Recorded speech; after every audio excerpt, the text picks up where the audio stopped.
You want some banana too, Hudson? What do you think? Yes, banana or no banana? Hudson, can you look Yes, at Can you look at me, please? Can I see your eyes? Yes, banana. Yes, banana? Okay. We first had some suspicions that Hudson might be on the autism spectrum. When he was a really young infant, he was waving his arms a lot for all kinds of reasons. And there were also members in my family who had similar characteristics. Up and down, and round and round.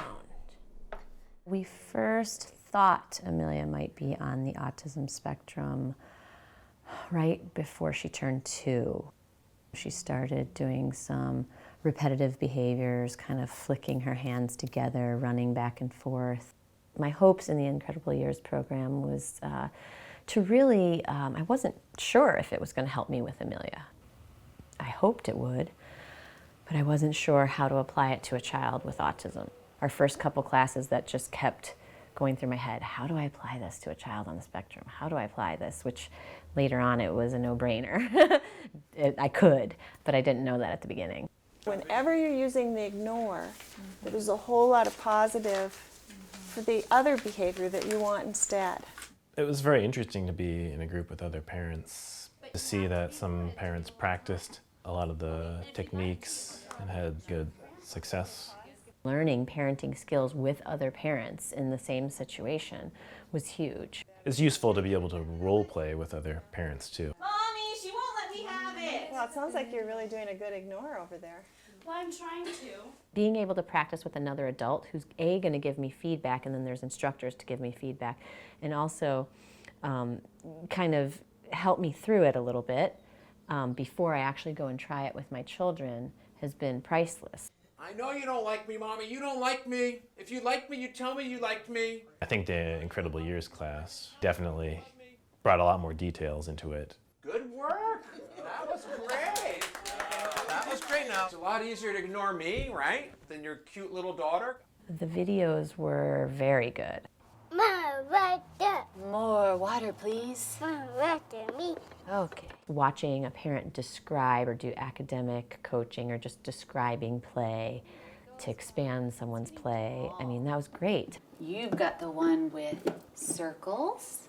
Be able to see that and then try to mimic it myself in my own play with another adult and then come home and try it. Can I play with you? Yeah.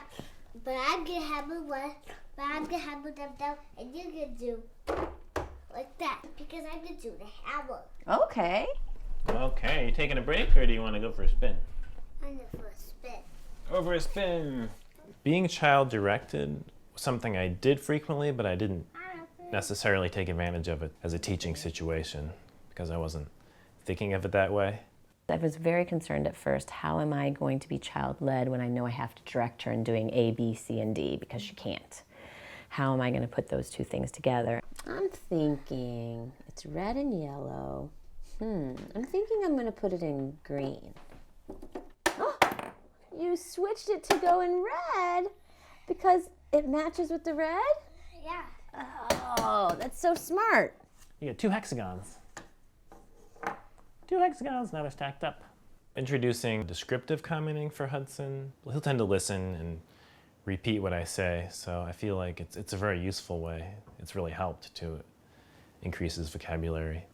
Before I started the class, I don't think I was doing it that much. Door isn't the best thing. Open and shut. Open and shut. It's my turn. My turn. My turn. I really wanted to try to improve her social interactions. You want a turn? So what can you ask? How can you ask like a big girl? Do you remember? May I have a turn, please? Give it right now. So I thought that the social coaching would hopefully help. May I have a turn, please? May I have a turn? That was such nice asking. I want to. You say, I want to blow some bubbles, please? I want to blow some You bubbles. want to take a turn? Okay, you can have a turn. In regard to social coaching, there's been some mixed results. In the situation with other kids, like he's usually already upset before it comes up. Oh, do you want the balloon? In the room? Yes? Yes. Can you look at me with your eyes? When I've done practice with him. He seemed engaged and interested in it. Oh, the balloon, please. All right. What a nice look. Thank you. My finger hurts. Let me see. Did you bang it on something? The emotion coaching, both for myself and for Amelia, has gone really well. That's always a work in progress. I think with any child, but especially with a child on the autism spectrum. You maybe cut it. Or did I cut it? How did you feel? Did you feel a little sad when you cut it? Yeah. Yeah. Okay, I'll do a pretend mad. You want to look at my face? Look at me. I've tried a lot of emotion coaching because that's our main concern with him, or I guess it's a main difficulty is dealing with his emotions and emotional regulation. Say happy. That's a very happy, smiling face. Are you gonna look at me? Look at me. Oh, you're doing it too? How's it doing the happy? Good trying. Keep working on it and pulling. Right as the course started, her preschool teacher said to me she doesn't persist in doing certain activities that are a little harder like some of the other kids do. It's almost there. It's almost there. Keep pulling. I really wanted to be able to help her kind of persist in activities that are difficult. 3. Woo. So if you're feeling really mad, you can put the arrow here and you can say, Papa, I'm mad. Papa, I'm mad. And then we say, I'm gonna stop. One of the pieces of advice that seems helpful is practicing calming and practicing these things when he's not upset. Because at this point when he's upset, even when he's not in the right, even when he's maybe a little bit upset, halfway there, he's still not really willing to practice taking deep breaths. I've tried to model it because obviously when you have 2 children, 1 and 3, you're gonna get a little frustrated at times. You're in your shell. You're in your turtle shell, just like the little turtle. Taking a deep breath. I'm gonna take a deep breath. We could try. Let's show Turtle how to do it. Smell the flowers and blow out the candles. You can make him talk if you put your hand in there. You can say, you can give yourself a funny voice. Say, hi, I'm Tiny Turtle. Hi, I'm a tiny turtle. Oh, hi, Tiny Turtle. Hudson likes to pretend play with stuffed animals. Pretend play and imaginative play has been really delayed, I think, for his age, which I suppose is normal for somebody on the autism spectrum. It has been really exciting to see him start doing those things. What would you like to play today?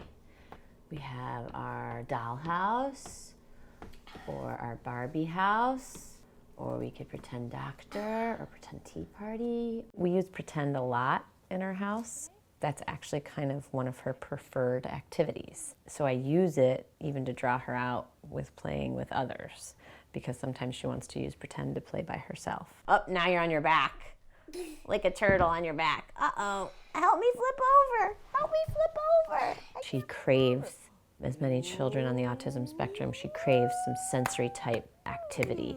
And for her, it's vestibular, which is jumping, or that running movement, anything that really gets her body moving. That's so great, taking a running break when you need to. Calm down or get your wiggles out. We could set up a train track. I'll spin some more. We're all done spinning for now. Hudson. I'll spin some more now. Whoa, that's pretty loud. The idea of differential attention and giving attention to the positives, it's not something I've always known. The main thing he does is he'll just start hitting or throwing things and talking about doing things that are dangerous. Like he'll say, I'm gonna go touch the fireplace. And so that's been a challenge, is just ignoring all those things. But ignoring in the right situation, I feel like has helped quite a bit too, because in the past we may have thought that we were ignoring Almost ready. these types of behaviors, but gave them some attention. Especially if I didn't know for sure whether he was bluffing, but now I figured out he's not gonna touch the fire. He knows that would hurt, so I'm able to just ignore. What do you think? Should we have it at the kitchen table, or do you want to sit on my lap? So wow. Okay. Differential attention has really helped our household. If she's yelling or not asking nicely, I might shift to her brother and describe how he's waiting patiently for a turn and describe what he's doing. Oh, you're being so gentle. Say, pat, pat, turtle. As we learned in the Incredible Years, I try to do it very subtly to not make it a big deal. Oh, you want to try again? Oh, thank you for being gentle. Mwah. Oh, mwah.